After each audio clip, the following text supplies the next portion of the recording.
Thank you, everybody, for joining us for the actual first February presentation from the American Conference Society. We're really honored to have Adrian Bloom with us today.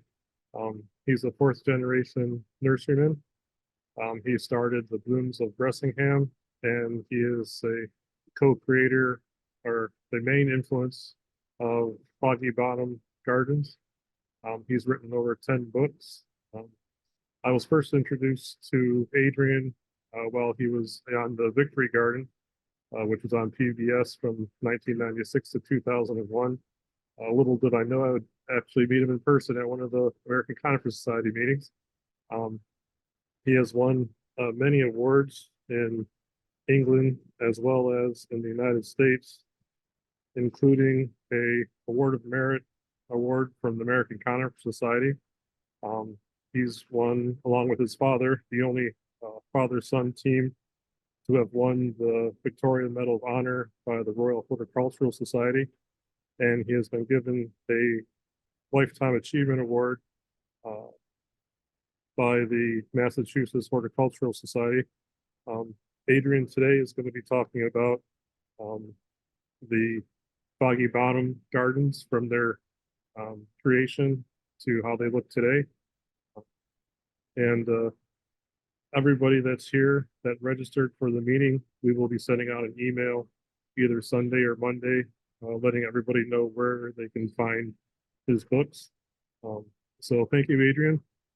It's all yours. We're keeping the questions.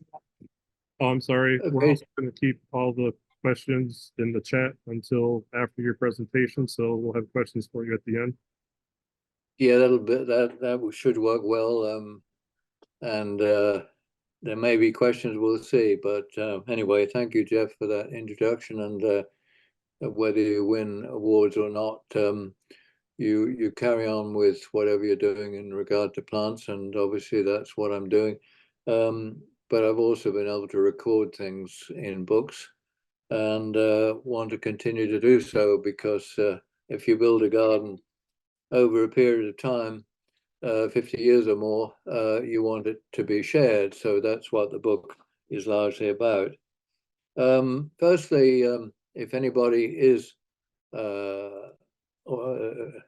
listening in or watching and so on and seeing the book,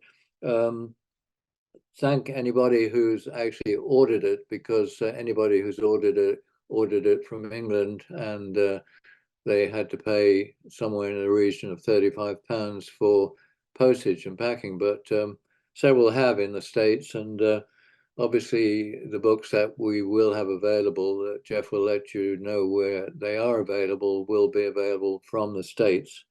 I've just been over and given a couple of talks, both in Chicago and in Boston. Missed the very cold weather, thank goodness, and actually saw the ground, and it was good weather in Boston too, so I was very lucky, I think. So let's have a look at this book and what it maybe tells you. I mean, the Foggy Bottom, an inspirational guide, well, that depends. But guide, that's what it's trying to be, guide to understanding plants and gardens.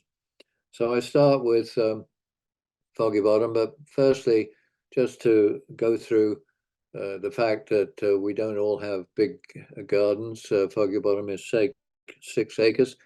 So, okay, how big is your garden?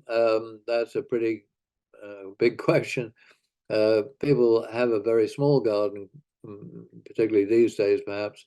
And in our business, where we've been nurseries for many, many years, of course, we're catering for people who have smaller than 6 acre gardens, as well as the lucky ones who perhaps have bigger ones.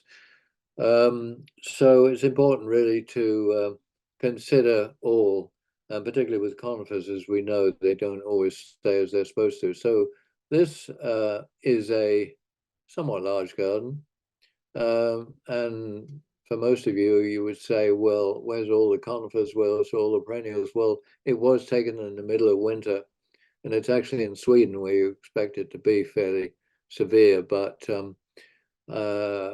I think they could do much more with the garden, but I haven't followed that one up. This is in summer, of course, in English medium-sized garden, maybe 2 acres or something like that. And they had a pool in here and so on. But they've had a go at doing different things, but it's a bit disjointed as such. But you can see 1 or 2 roses in there at least. This is a cottage garden, and of course, a cottage garden, English cottage garden, has to have a thatched roof, which not everybody has. But they have been quite popular, in fact, for many years. And you can imagine trying to copy that in America isn't really such a good idea. This is something that you could copy to some extent, but you need the right climate to be able to grow these plants. You can see the wisterias climbing up the wall. They do need quite a bit of controlling and easily get out of hand. The different shrubs in front, raised bed, lavenders and things like that late in the year. And there's erigerons at the front. So they've got a lot of color later in the summer here. Pyracantha's just gone over flowering. You can see on the left-hand side of the picture.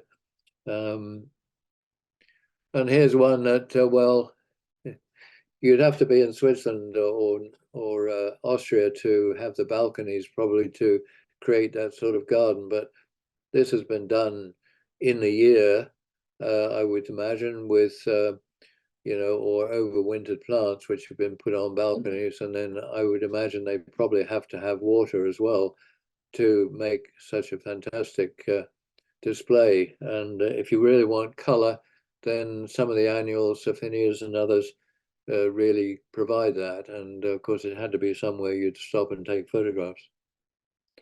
But getting back to the small garden, well, with the winters that many of us have, there's still no excuse for not putting in some hardy plants, and that's Cornus sanguinea midwinter fire at Foggy Bottom in some containers I have at the back of the house. And that has been planted up for now 3 or 4 years. I put it in a terracotta container because I know that you can never overwater it. And so that's what I do, water it in the summer, of course. Doesn't want much in the winter, but the Zophia pogon, the black-leaved lily turf in the center of that, as well as campanula. Well, if I was giving this talk in front of an audience, I would say, how many of you have been to Bressingham? And maybe a third would go up. And I say, what about the rest of you? Of course, we hope people will come and visit Bressingham Gardens. But at Bressingham, we have 17 acres in total. If you look at the screen, you'll see Bressingham Hall in the center of the picture. And it has holiday lets. If you come over with a group of people or a rather large family and stay there, you can have that. And you can either get married if you wish at Bressingham. Think of all those plants around you. But the Dell Garden itself, which my father created, is the one in the center. You may or may not be able to read the summer garden to the left and the winter garden to the left, which I added in 2000. And then you go down towards the right-hand side of the picture and you'll see the fragrant garden, and also Adrian's wood, which is planted up with some redwoods. And then down to Foggy Bottom on the right-hand side. More on that later as we go through this talk. So this is really the garden we're going to be talking about. And this was 6 acres, is still 6 acres. And you can also see the corner of Adrian's wood. And just to tell you the story about this one, is that when I was in California in 1960 at the Winter Olympics, I sent a packet of seed home, and it was the seed was sowed. I think we had 5 or 6 conifers from that, Sequoiadendron giganteum, the giant redwood from the high Sierras. And I planted them out in 1964. They now overlook Foggy Bottom, and they're now over 100 feet high. So that's really quite something to look at. If you can see a red dot in the center of this main picture, you will see bed's mark, but the red dot actually is crossways, which is what we'll see when we get into it. Now, firstly, this is the garden as it was in 1966, which is not even a garden. I'd used some sort of spray to indicate some of the beds and borders before they were dug up. But this really didn't happen until about 1970s, but it was still the same picture in the 60s. You look across the whole meadow and you can see houses in the distance there, 6 acres in tall and in total. And on the right-hand side, you can see a few conifers. So we'll go through that. This is in 66 as well. And if you look at the picture here, you can see the house being built. And in front of that is a meadow that you've just seen. Looking forward to other meadows as well. You won't be able to see, well, you can see 2 bricklayers working on the right-hand side. They're putting the outer skin on. I was mixing a cement, and Rosemary, my wife-to-be, was just near the pile of blocks of cement near the window on the left-hand side. So we were hard at work, obviously all of us, trying to create this, and the garden was yet to come. This is about 5 years later, and you can see the area called Adrian's Wood, which is planted up on the north side, the top side of this picture.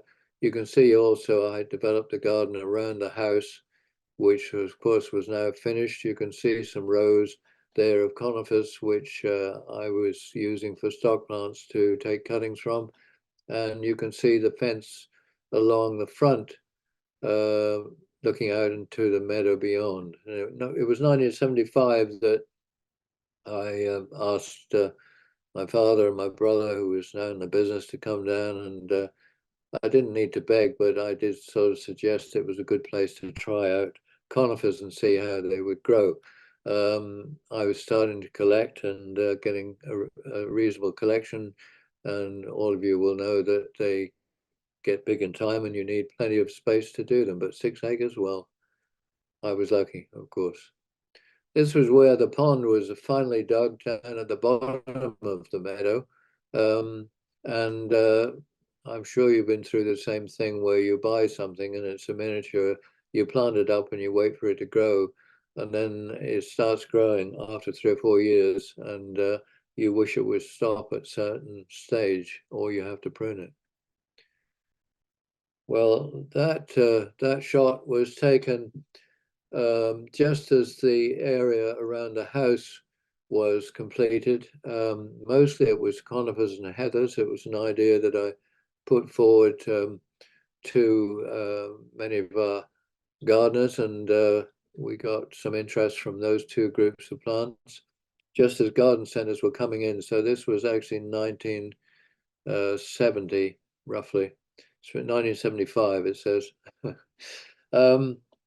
Daffodils just coming out, but so that's sort of March time, and quite spectacular, really, for the amount of color that you got there.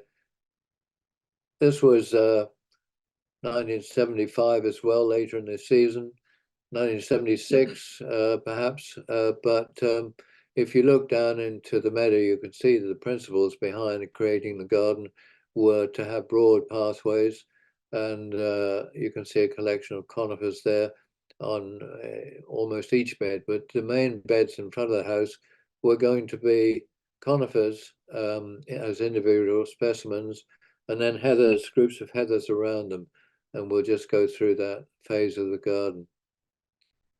Here you can see down to the pond in the distance there with some trees. Some of the conifers are individual plants, and I don't think we can point, yeah, we can point to that one, I guess. This blue spruce here is one I'm just about to cut down because it's got some disease in it, and I'm afraid a lot of them do go that way. So that'll have to be cut down this year, and we'll hope to tell the story of that from a small plant to the big plant it is today. and have a date for it being cut down. Well, you can see the garden is growing. The plants are growing together. This is in the summer, with the blue spruce having made new growth is really bright. It's Picea pungens globosa on the right-hand side, and other conifers also on the right-hand side. This one you'll see, no, let's see, have we gone back again? We're going forward, aren't we? Yes, we'll go again. So this is the winter shot in the same place. The Picea has grown together. I haven't put a year down, but it's the next year, I think. But look at the color that you've got with the blues and the golds of the conifers. And of course, the heathers are mostly pink or red sort of colors too. Some taller trees in the backdrop. There are Cupressus Paris lalandi, which you might know of, rather a fast growing tree, which we cut those down eventually when Adrian's wood, but I don't think you can see the redwoods in amongst those at the moment. Well, I think there is one, I might point it out. There's one there. That's one of the redwoods, and perhaps another one somewhere in here.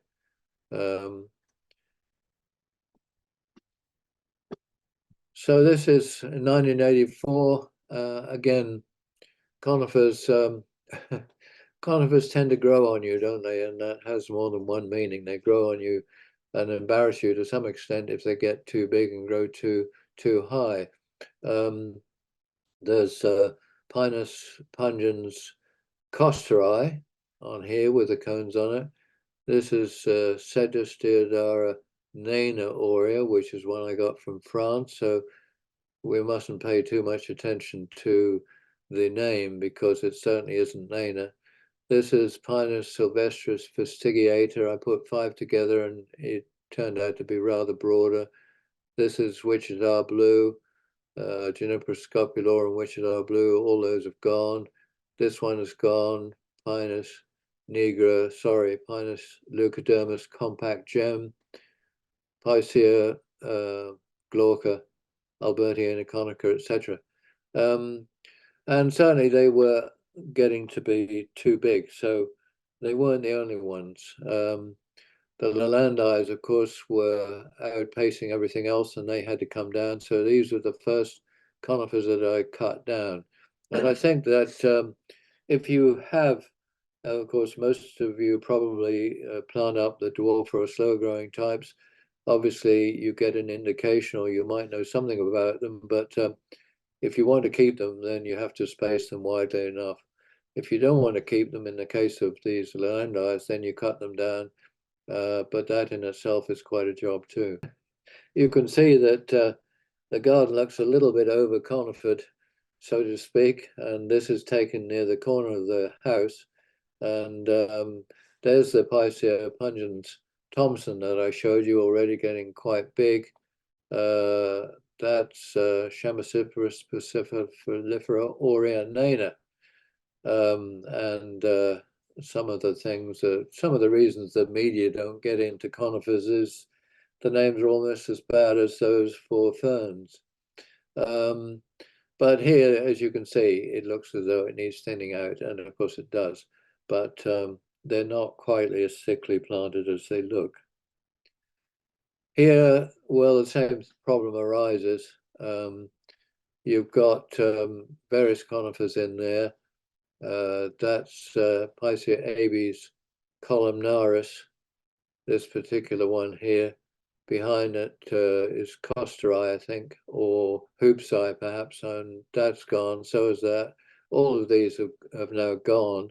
That was Thuya occidentalis lutein nana. I won't go through them all.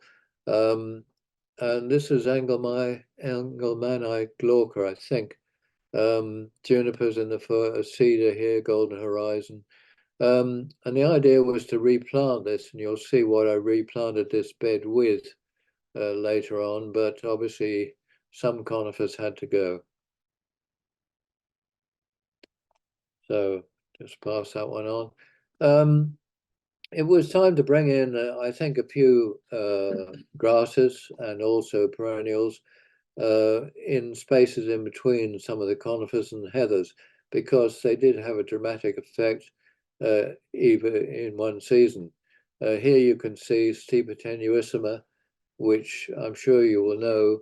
I think it's called ponytails in the States, or that's one of the names it has.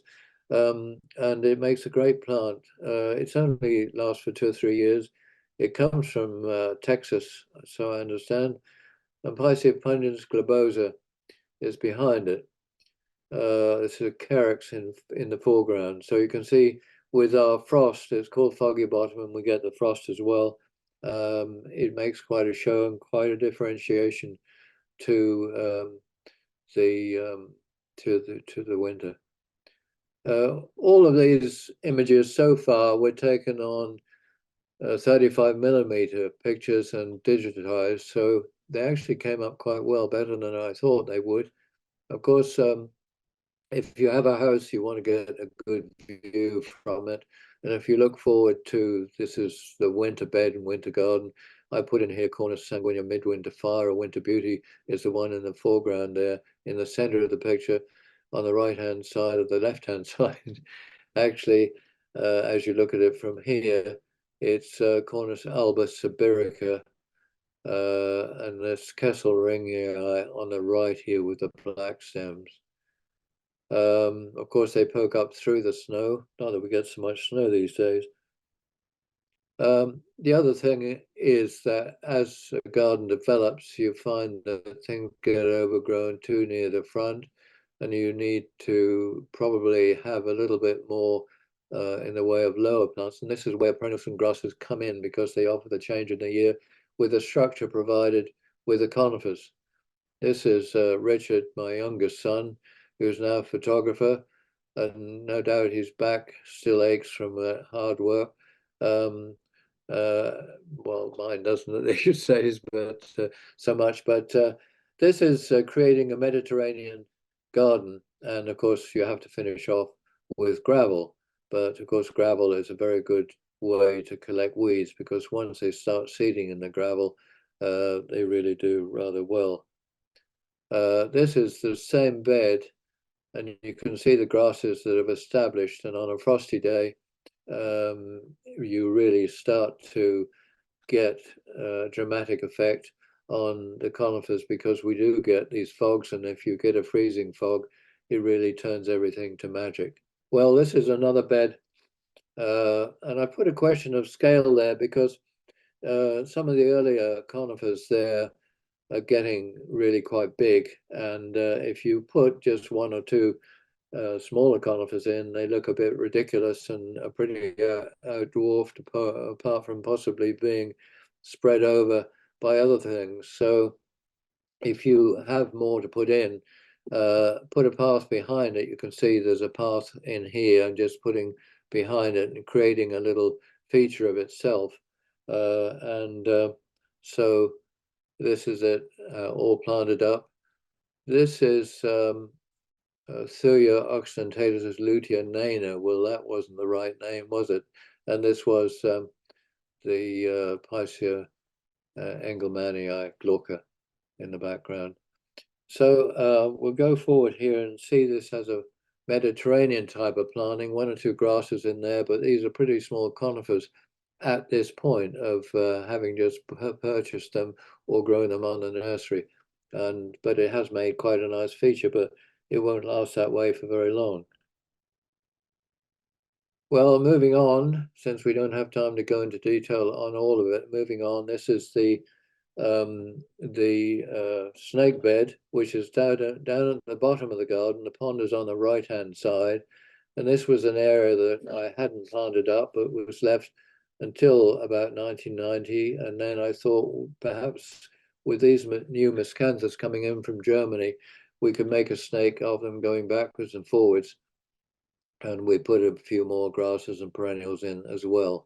I was starting to plant up, as you can see along the back here, various other conifers, which were going to form the outside of the garden, but you can see the meadow beyond as well. That's 2 or 3 years later. That's the same bed, of course, and we all know that perennials do grow pretty quickly, particularly one North American native. Well, there's two North American natives there. There's Rebecca Goldsturm, and there's also Eupatorium maculatum, the two pink ones. These are called Gateway and Gluteball. Gluteball from Germany, I think it was this one.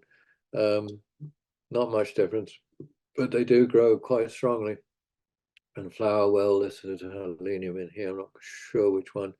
But if you see behind the structure of a bed, which we'll go and have a look at in more detail later.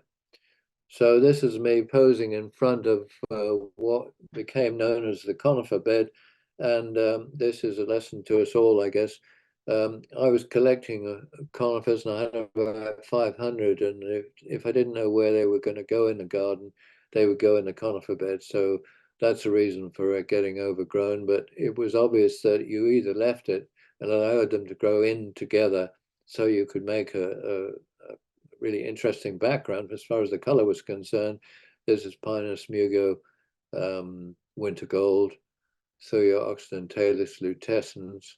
I think that was Picea abies. I forget the name of it now. And the Picea pungens, another, that's Lutein and so on, Sembra. So they do grow on you, but you have to be brutal. And so the next picture shows, oh no, not this one. But in wintertime, you can now see the effect that you get from the grasses. Of course, you don't cut those back till the spring. If you put a cornice or two amongst them, it just highlights the color. Silver birch I'd planted earlier in the garden, you can see, and also the conifers will be very, very colorful in the middle of winter if you choose the right ones. So this was thinning out this bed, the conifer bed, and there were about 100 different conifers in there. I think we took out 90 of them, and the remainder, some of them were spoiled a bit, but others you could prune up and make them into good-looking plants, and that was the idea.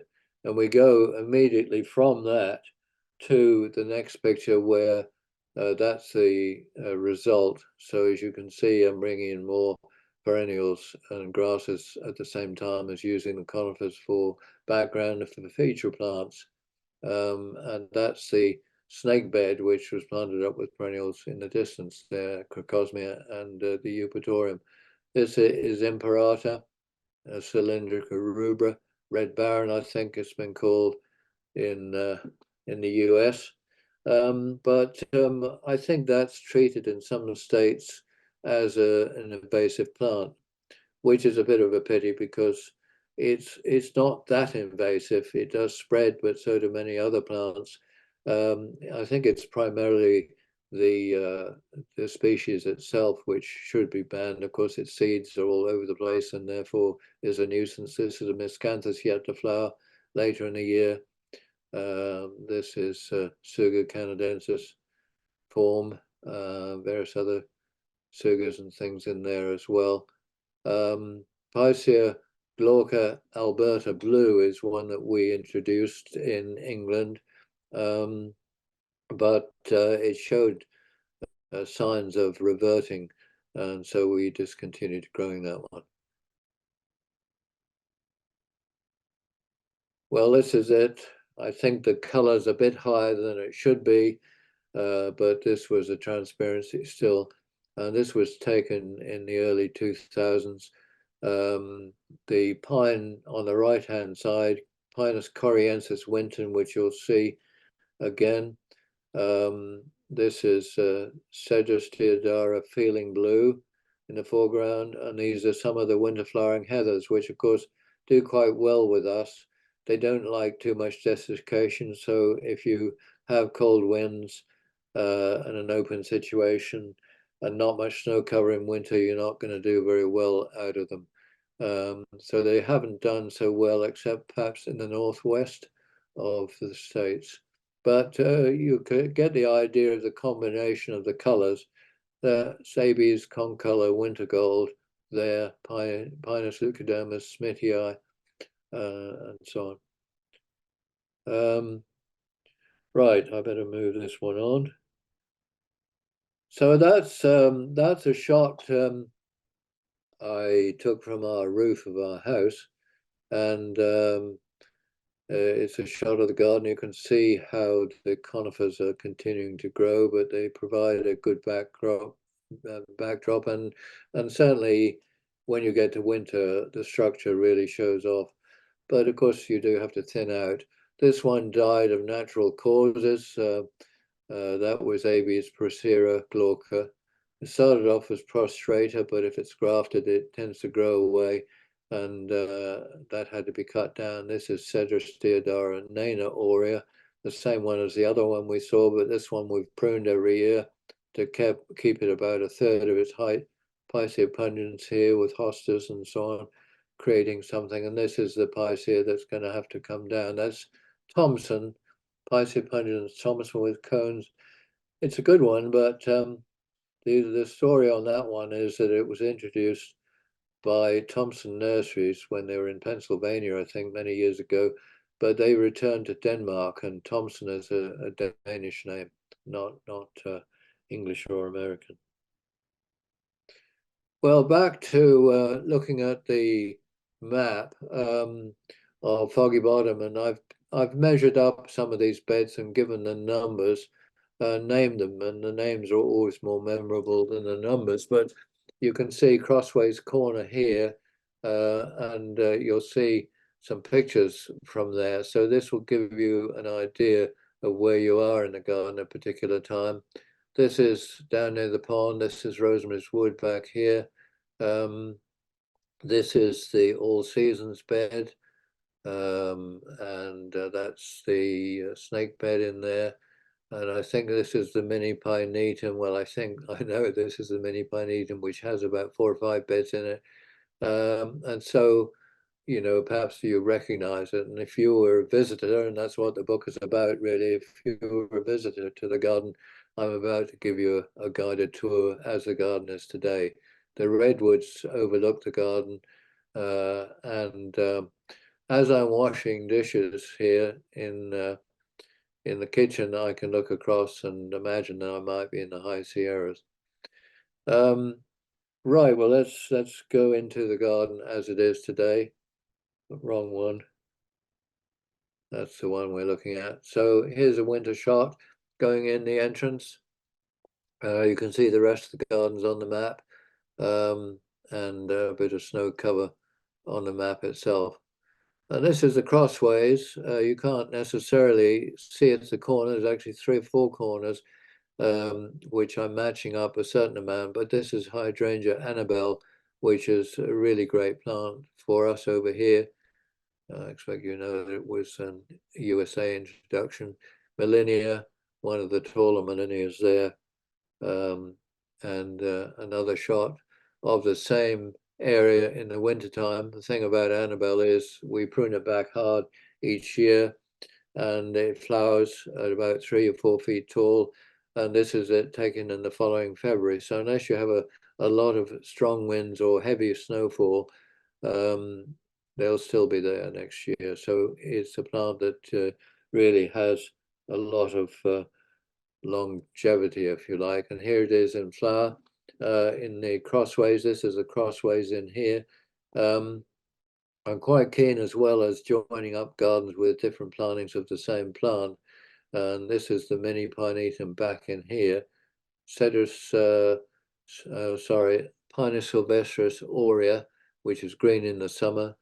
This is Hydrangea Annabelle Haconoclea, Taxus Picarda Washingtonii, which I nearly had out, but then let the deer prune it upwards. That's the Abies procera, the glauca, rather tall one. This is the cedar that we moved into, that area which you saw was congested with various other plants earlier on. And this is called the sad bed, and a bit corny really, because all the plants in it are weeping. That was the reason. Now you see, as an audience, I can't tell whether you laugh or not at my jokes. Right, so let's go. That's a view also from Crossways, Hydrangea Annabelle, looking towards the summer house, which my son Matt built. This is the all seasons bed, used to be the conifer bed. Even now it's getting full again. And I actually had to have some quite large conifers down to be able to put this hydrangea in here. But I've certainly not regretted that. There's another shot in the winter time with the sun showing up on the hydrangea. And that's the Pinus coriensis Winton, as well as the Picea glauca Alberta blue, catching the frost, and the sun is coming up on the east side. You can see it coming through various conifers in the picture here. Well, this is a cover of the book. You've got the labels down there, Stipa tenuissima, and I wasn't sure, and nobody seemed to recognize the name, but Cotinus cogeria young lady is actually available in the States, as I believe. And I wondered what was so special about the plant, but it was about 3 years old when it first started to flower very freely, and does match up very well as well with that. And here you've got Stipa tenuissima about 6 o'clock on a June morning, and absolutely covered with dew. And we thought that was dramatic enough to put on the front cover of the book.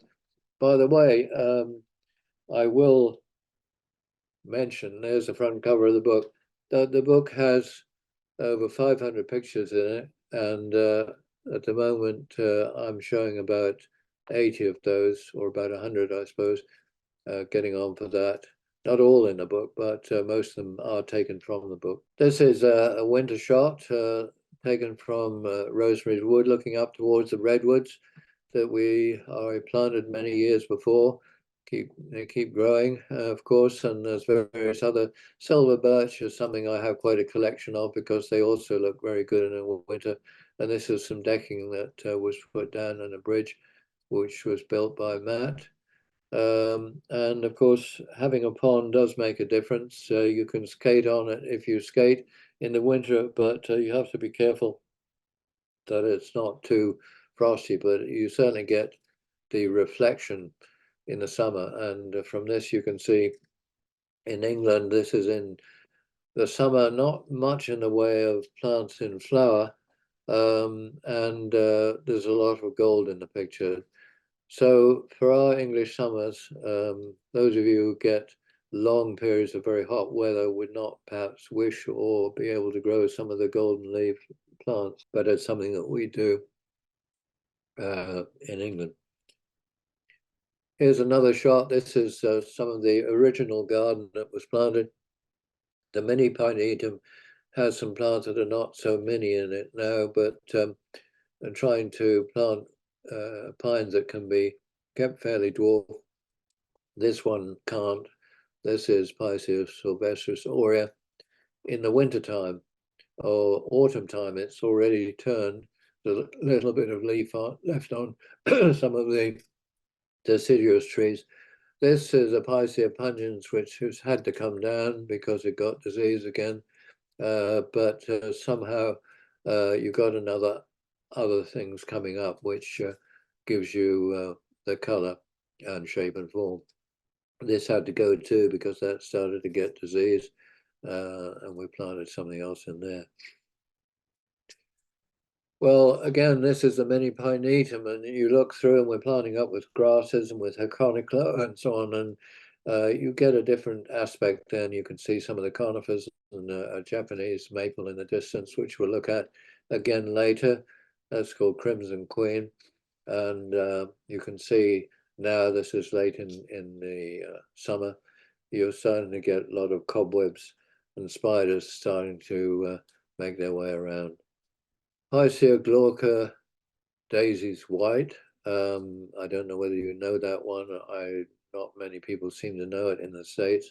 It is one that was introduced from Belgium, and it has these creamy white shoots for several weeks in the spring. So the rest of the year is fairly dull and ordinary. but this time of year, it sort of lights up that corner of the garden. And I matched it up. When you start to look in line, you could see the two bigger conifers in the distance. The Abies is now gone. That one I used to prune every year, and this one's pruned every year. That's a cedar again. So when you look at this picture, you've got a repetition almost of the shape and the form, which shows off pretty well. Now, of course, it's nice to have colour in the summertime, and you can have that with a variety of plants. Crocosmias may be something you can grow.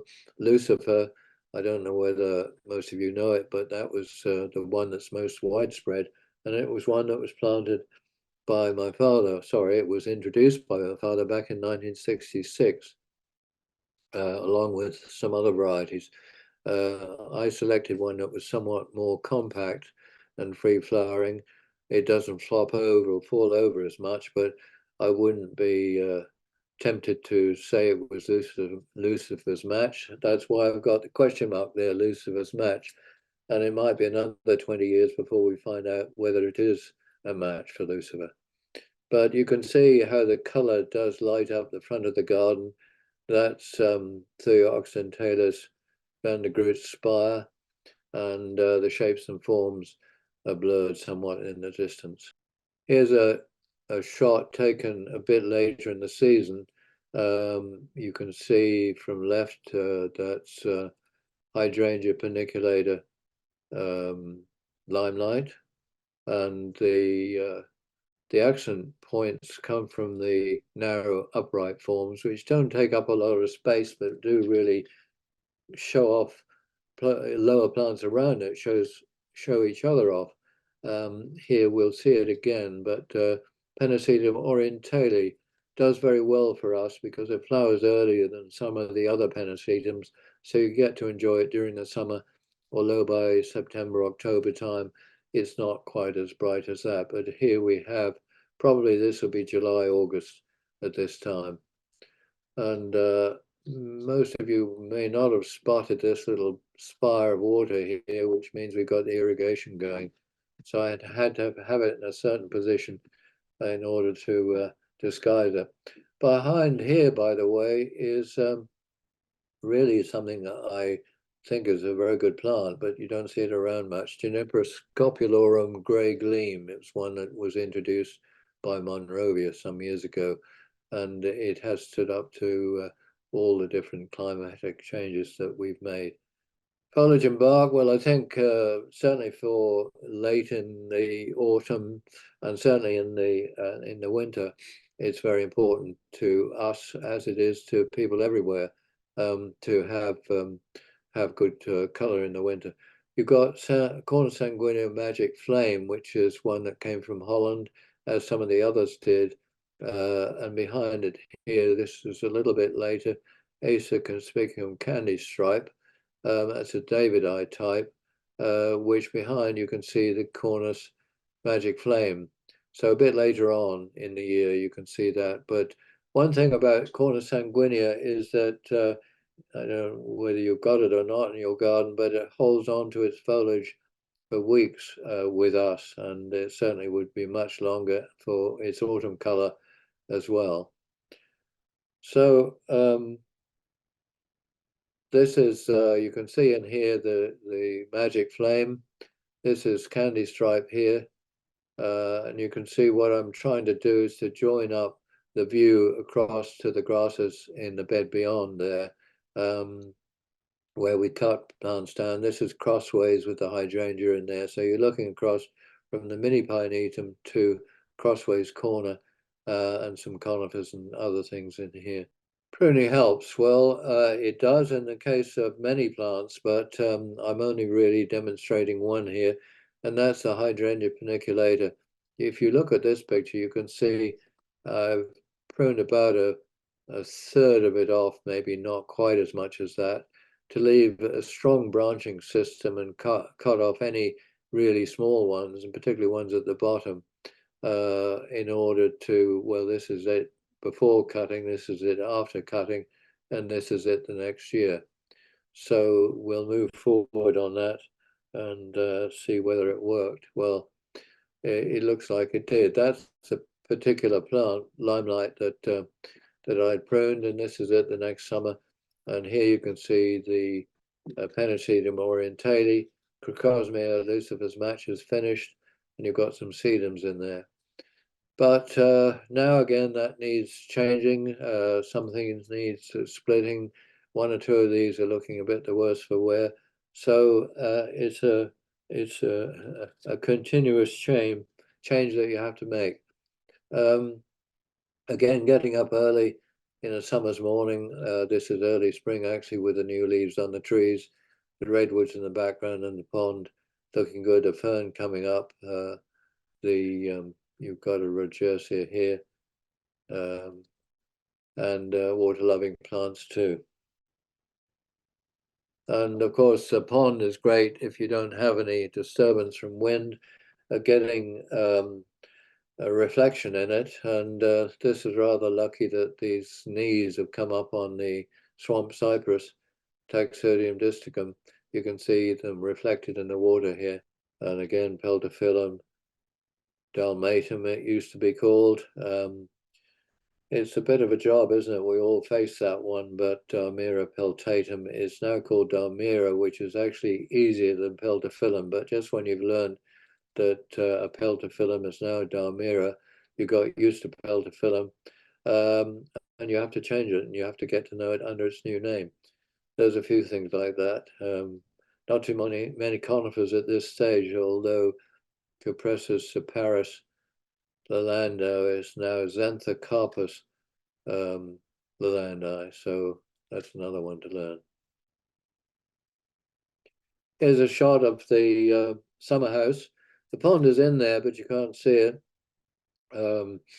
I had a Pinus nigra heritage planted in this corner, and it gradually died off. Unfortunately, I think it supposedly one of the reasons was it didn't seem to like not having a hard winter, perhaps, but not liking the shade very much. But I'm not sure that's true. Cornice midwinter fire on the left-hand side, another cornice there, and also on the island. Nobody sitting on the seat because nobody has time to sit down in the garden, unless they're a visitor, of course. Well, here are the snowdrops that you can see, not in the foreground, the accents on those towards Rosemary's Wood in the distance, but you can see the snowdrops are planted there. And I was given a clump about 40 years ago by another nurseryman who said, well, here you are, you should plant this. It's a pretty good variety, and it happened to be Galanthus SR knot, which would be good if you made a note of it, because it is worth getting. It's a tall one, it's vigorous, and all of the plants that I've got in my garden and gone to the other gardens too came from that one clump that I had, and I split it and split it and split it, and so we've got a wonderful show. And also this coming weekend we've got a snowdrop show. Well, that's also catching the sun on a autumn day, actually, because you can see the plants there with the autumn color down near the pond. And I've tried to develop and build a wood there at the back, which leads into a natural wood that we had, although that we don't look after much these days and trees come crashing down. It floods most winters. By the way, this is Quercus frainetto, the Hungarian oak, which I planted about 1978. We've had this Betula, I should call it Betula nigra. That's come down because it was getting rather big, too big, and we planted something else there. And some things don't improve with age. This is Rosemary's Wood. Rosemary, my wife, who was my wife, and we were married for 48 years. She died about 10 years ago, and we made this garden for her and planted it up with spring flowering plants. This was just after the snowdrops are finished, and we've got hellebores coming out, epimediums and various other things too. And something which That's also Rosemary's Wood. This was her favorite.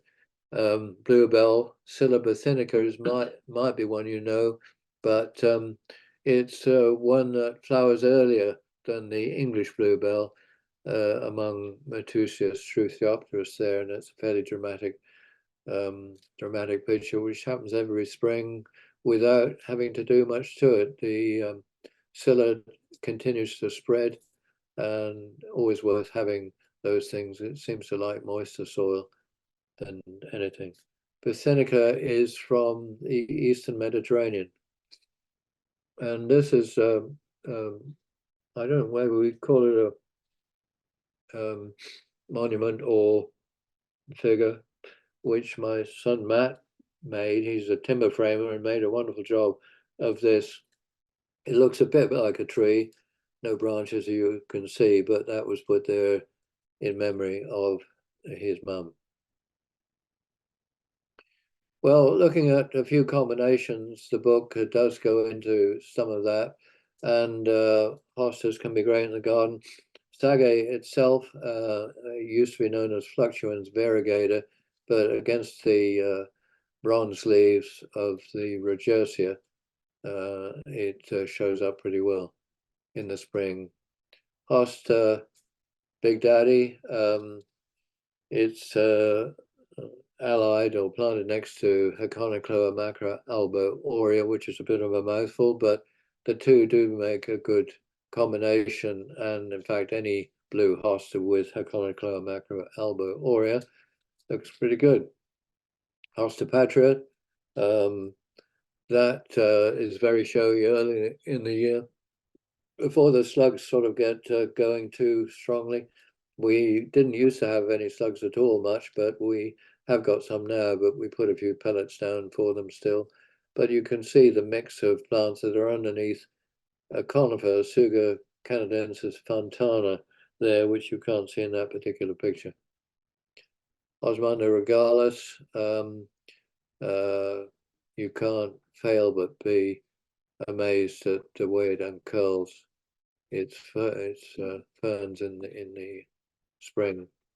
Elutum, Adiantum eluticum japonicum seems like a rather ordinary name for an extraordinary plant, and I'm sure this is misnamed at times. This has these reddish shoots in the early spring.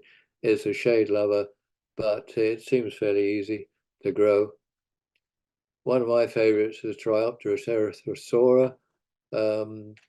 It seems as though it's out of the dinosaur days with a name like that, and I suppose some ferns may well be, but this will take sun and shade, not too dense a shade, and it colors up much more in the sun. And Dryopteris wallackiana should have two L's to that. Wallackiana is not spelled rightly, I'm afraid. I hadn't noticed that. But you can see it with the frost on it, so it's more or less evergreen until the new fronds come along. This is a Betula, back to the bark again, Betula divirica, which comes from the sort of Siberian area from east to west. From the east is closer to Japan. Or is it? I'm trying to work it out. What is east and west? Anyway, I'm sure you'll understand that. But this is one that I actually saw in Minneapolis Botanic Garden, and it was in 2 feet of snow, but nonetheless the bark showed up pretty well, and I managed to get some signs from it, so worth getting, and some other bark that's pretty attractive, and the plants are good too. Acergryzium on your right hand side, I think that's the best one to recommend almost anybody for a small garden. It's very slow growing, it looks good all year. Heptacodium, you'll know, for a good flowering tree, small tree, and that's a good one, has a peeling bark as well. Acer conspicuum phoenix down at the bottom there is one that is not widely known. Not, I don't think, widely known or grown in the US. Has to be grafted, and it's not widely known here, but I'm lucky I have a plant, and I've just ordered 3 or 4 more to put into the garden. That's it. That's the plant in the center of that picture. You can see this at the end of, well, it's probably beginning of March, early March. And the plants that are in flower, all those 3 are all Prunus incisa, Cogenomai, and the pendulous one in the foreground there as well. You can see conifers and also the silver birch in the background too. This is a shot showing Betula nigra Little King.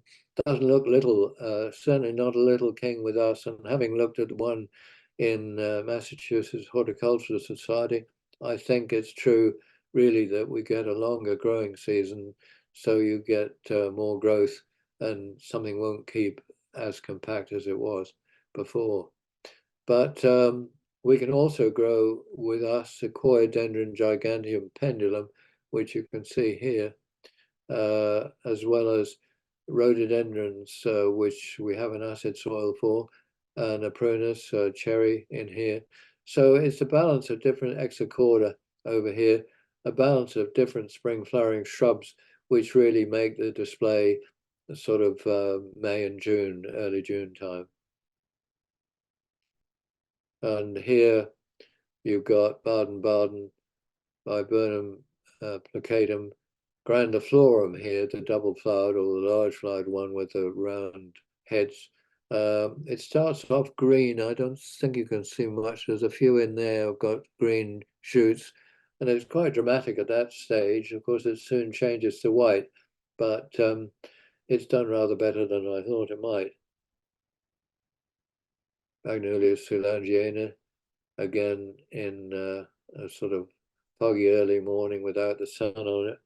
It shows up better than at full sun.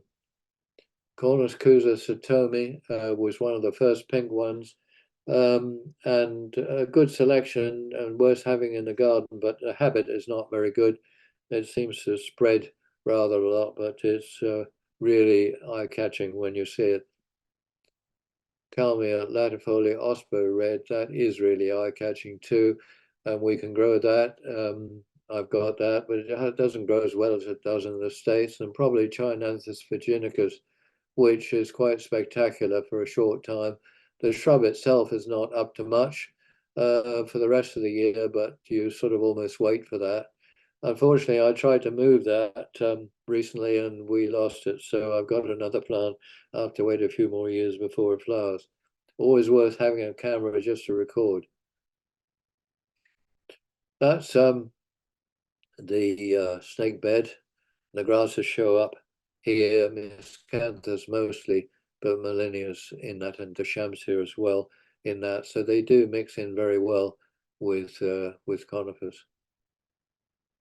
This is in the autumn. You can see the patchwork of color that you've got on the conifers. You can see also how the Picea Thompson is deteriorating here. This is something that we all want in our garden, at least one of them. It's Pinus contorted Chief Joseph, which I don't quite boast about, but I suggest it might be the biggest in England.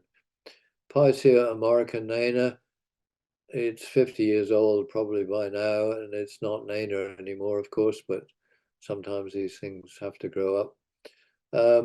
That's the Abies procera. This is a sorbus, autumn tower, I think it's called. And this is Acer palmatum shishigashira, which leaves up and changes color much later than some of the others. There's the paniculator that's just gone over flowering, the hydrangea. And here's a shot in wintertime looking at the side bed, and Cedrus theodora, Cedrus atlantica, glauca pendula. Sorry if I'm getting a bit mixed on my names, but when you repeat them so often, you tend to forget or get them gobbled. And hydrangea Annabelle, again, and the cornice that you've seen before, and a Pinus sylvestris aurea, lower branches blowing off. This is a Callus cedrus, used to be called Libocedrus, and it's one that is an American native in Kings Canyon in the high Sierras. But of course, conifer collectors come from all over the world. And this is one that came from New Zealand called Barima Gold. I don't know whether any of you have got it. This came from Japan originally. Pinus Schumbergi sayonara. And in the distance, since I don't think we'll see it more than here, is one that I named as a ceiling in this garden. And it's called Juniperus communis, which is a native juniper to both countries, which I called something umbrellas. So yeah, but this is that particular Stipa tenuissima, not quite so effective at this time of the year as you go later into the year. And here you can see also in the autumn in the mini pinetum, the Cotinus Cogeria purple splendor, or purple autumn purple, and also this one is the Cornus again sanguinea magic flame. That's the Catalpa pignonioides aurea, with various green tinged plants around it, so that it really shows up. If you had anything very colorful in front of that, it would compete really too much for the attention. One or two smaller plants.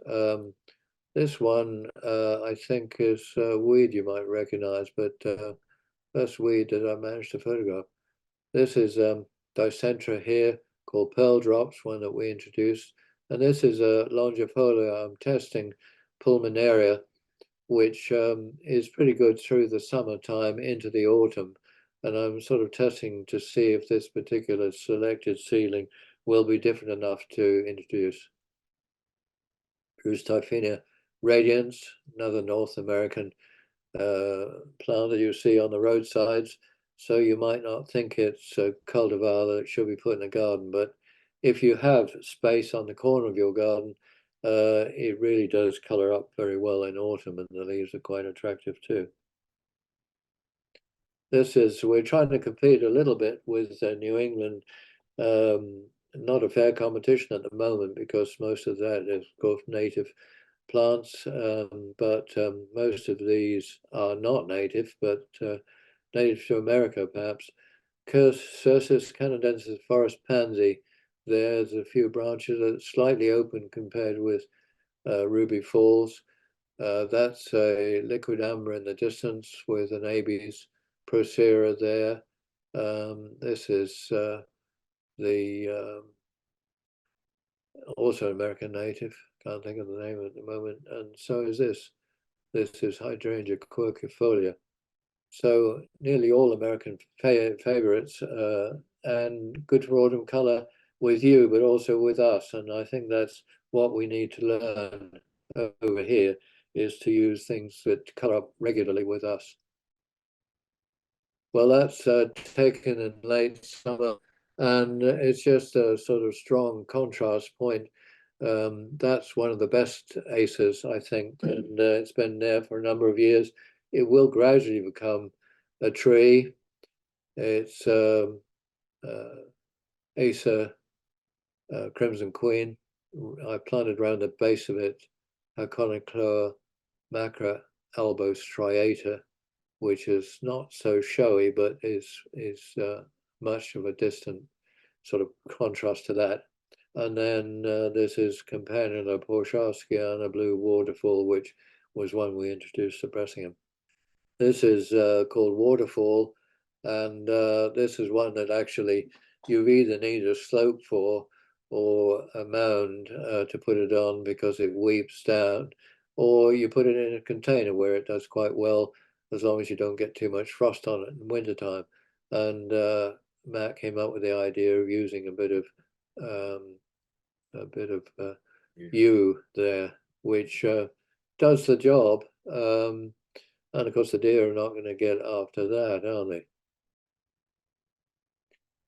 But if you have a small garden, then of course you have to scale down, and you can still make quite an interesting winter combination between the Begonia Bressingham ruby, which has got the purple leaves here, and the Galanthus S. and Aranthus hyemalis, which is also known as aconite birch. So you can have that sort of color. Here we're looking through an area, you can see the Picea daisies white here, which is pretty green. Before it shoots and comes into those golden shoots, we're looking across a heather to a Prunus incisa in the distance there.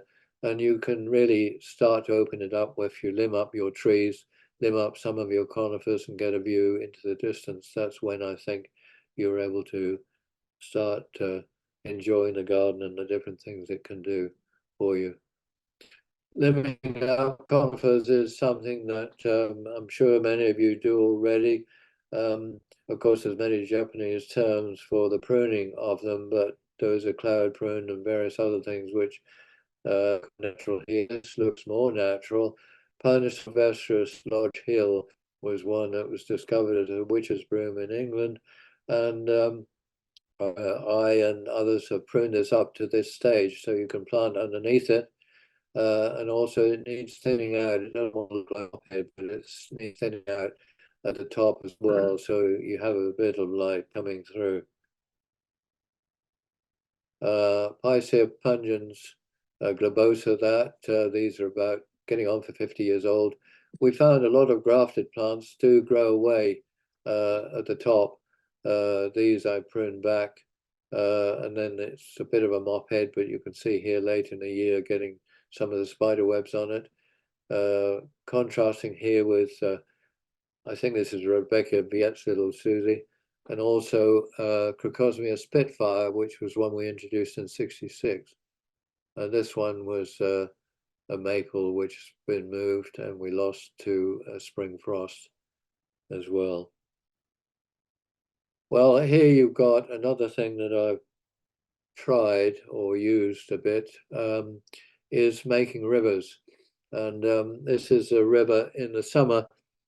On the left-hand side, you can see Heuchera Prince. This is one that's lasted about 10 years and then needs splitting and replanting because the deer take to them on a bad winter when it's flooded and tend to like them rather a lot, and so do other things, and they're not long-lived, as you know. But deer don't seem to like snowdrops, and this is a river of the snowdrops coming through here, which is Galanthus S. Arnott as well. So they're planted in among the heucheras. So when they die back, you've got heucheras, and then I put some alliums in here. And having a river allows you to show off different things either side of it. You can see up here there's a heather, purple heather against it, and the idea is to have it going all the way up to the side bed in the distance there. Well, got a mind of its own here. Let's see if we can get back. Yeah, this is a river, and of course this river happens to be blue, and I've done a few of these in different places, including Masshort. And this one is at Bressingham. This used to be full of miscanthus. We had a national collection of miscanthus, but they kept growing and got too big, so we've had to thin them out and put them elsewhere. But the Rosanne was there the whole time, Geranium Rosanne, one of the best to have. And I would ask you how many have got it, and ask you to put your hands up, but I suspect probably 50 out of 50% of you probably have put your hand up. If not, you have to be ashamed of yourself. No, I shouldn't say that, but you need to get it. So this is Helenium Rubenswerg, which is a good one to contrast with that. Fairly dwarf, not as tall as those, but with a name like that, has to come from Germany. And a pampas grass, which was actually selected by somebody in America, Kirk Blumel, that flowers in the summertime as opposed to in the autumn. And here you've got the This is Young Lady, which was on the front cover.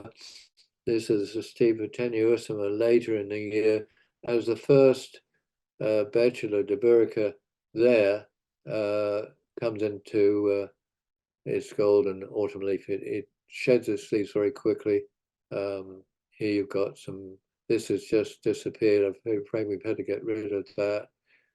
That's Chamaecyparis lawsoniana called Globus, but we've taken cuttings, so we'll have some younger plants. We're opening this middle bed up so that you'll get views into it. It'll be like an amphitheater with taller plants all the way around. We're already running over time, so I will see if I can hurry it up. This is looking down the pathway into Foggy Bottom. You can see the sign down there, and something I planted as a link pathway between the two is not only hydrangea and the cornice on the right-hand side, but this is Acer rubrum brandywine, which some of you may grow, or certainly Acer rubrum, I'm sure, which colors up very well for us. Well, this is one that I could say I planted earlier in 1964, so we're coming up to an important year as far as that's concerned. And that's the trunk of it, which is quite substantial. And as I say, you can see the brandywine in the distance here. And well, there you can see the redwoods. That was the trunk of that particular one that we've just looked at, and how tall they are and how magnificent they are above the garden and above the tree house here, which my son Matt built as well. And we get to look over the garden and look at the scene from there. So that's a really nice thing to do, and sort of capturing the picture at that time of the year when we did have the snow, and then at other times of the year is fairly dramatic. So perhaps more on that later. Well, this is pretty much the end. So if you can remember back that far, this is before the garden was built, and if you look forward, that's it as it is today, the same shot. And plants do grow on you, but so I put the book up there for obvious reasons. I don't need to mention that if you wish to get it, but anyway, that's the garden, and that's the story. So I think I've slightly overrun my time. Whether we've got time for questions, I'm not quite sure. Thank you, Over Adrian. to you, Joe.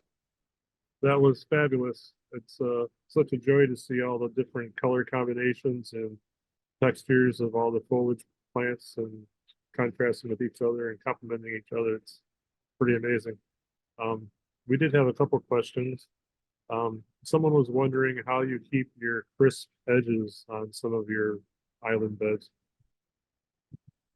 Right. Well, they're done by hand, but because the grass does vary quite a bit, and the thing is to have enough. You cut around it with an edging tool, which is a sort of rounded tool. I imagine you've got in America, and then you can do it with shears, and you can get around quite a bit. So if they're tidying up a bed, they only need to do it twice a year at most. We don't keep as tidy an edge as they do in the Dell garden, which is done with a machine, and that has to be kept fairly neat, and it's done once a week or every 2 weeks. But I think there's a few miles to go around all the beds. But this one, by the time things get established, you don't really notice them so much. That's fantastic. As you probably are aware, we have a lot of fungal problems on blue spruce, especially in the Midwest and northern part of the country. Are you guys having the same kind of problem over there? Well, it must be. We get red spider mite. We get problems with the ABs after a number of years. We get problems with the blue spruce. Not when it's younger, but maybe after 20 years or so, it starts to show. So I didn't know that necessarily when I started collecting, but my idea of collecting conifers was so that I knew a bit more about them, to compare all the different blue spruce that I could get from Germany and from America for that point. And I think I've probably got to know the difference, which is not a hell of a lot between them.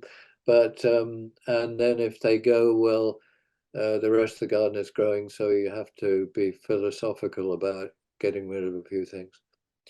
Yes. You always have a challenge of more things you can plant. Um, Someone was wondering with all the lush vegetation, if you, as many gardeners in the States have, do you have a deer or a particular pest problem that can't suit? We have a lot of pest problems, perhaps not all the same pests, depends where you live in the States, but we certainly have deer, and they are a real pest to us on many things.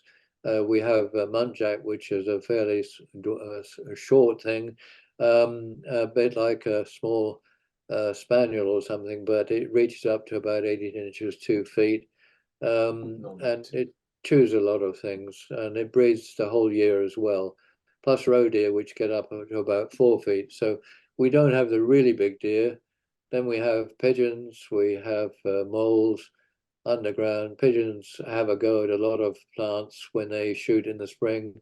Then we have magpies, crows, other birds, which we put soap out to keep the deer away, and found that the crows rather like the soap, so it didn't really work. Rabbits and hares, yeah, also. So no excuse. We all have the problems. We put soap up and we put wire up. Obviously, in a photograph, I might remove a little bit of wire, but not very much when I take a photograph. But I guess we've got to live with them to some extent, and depending on how badly your plants are treated depends on what sort of barrier you put up, and when electric fence or something would do. But again, we've got meadows either side of us, so we're in the countryside, so we almost like to share that. Yes, everybody has a challenge no matter where they live, right? Whether it be creatures or diseases. I Yeah. thank you again. We really appreciate it. The comments that we're getting on the chat, fabulous talk. Everybody really enjoyed it. You're a must visit when we get to the UK. And we will be sending everyone links on where to get your books and where your next speaking engagements will be in the States. So hopefully some people can go see you in person. Hopefully we can have you back again next year to talk on conifers. The conifers are absolutely amazing. Yeah. Okay, well, thanks, Jeff, and thanks to everybody who's still with us, and those that have gone, but they won't hear us. But yes, if there's any more information you need from me, I know you're going to send out where the books are available in the States, which will certainly save on postage. And if anybody wants to look at our Foggy Bottom website, they'll be able to turn the page as well. But and hopefully you'll get your own book before it sells out. Yes, well, I'm gonna be ordering before the list goes out tomorrow. So Okay, okay. Well, all the best, and we'll keep in touch. thank you very much. Bye bye. Okay, thank you. Don't forget, Bye. everybody, we have a meeting next week. Again, the same time, same place. Make sure you're registering for the link. It will be a specific link for that webinar next Saturday. Check the website often, and we'll see everybody next week.